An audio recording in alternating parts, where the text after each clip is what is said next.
Hi, I'm Chris Johns. I'm from just west of Chicago, a little town called Sugar Grove, Illinois, and from our location in the far west suburbs of Chicago all the way to Iowa, it's cornfields. I made this year.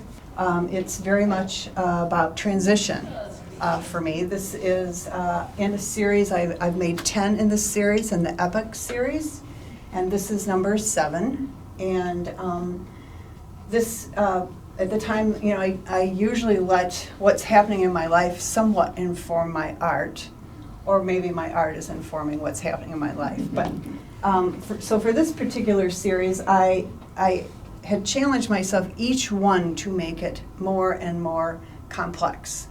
And the beginning of the series, they're much more open spaces, open ground, and each one has gotten a little bit more complicated, and the next one in this series is actually called as Complicated.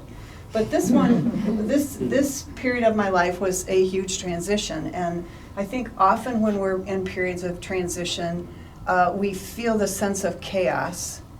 And you know, the challenge as artists is to take that chaos, either that we're feeling figuratively or metaphorically, and we try to make sense of it, and we try to make it into something. And so you can imagine the chaos on my wall as I was trying to design this. And so I tried to make it into a composition that was somehow speaks something that's I'm carrying inside of me.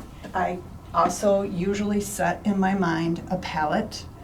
So I'm either thinking of a wide palette or a very narrow palette, and in this one, it's a little bit wider. And those are, you know, I just have a few constraints I give myself as I start a composition.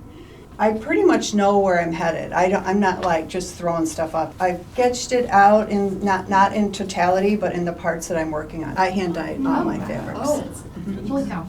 And I love to hand dye fabrics. So I feel very fortunate to be able to do this kind of work. I feel like I wanted to do it my whole life, and I'm just about 10 years into my art journey and working as a full-time studio artist. So this is Epoch number 7, Transitions.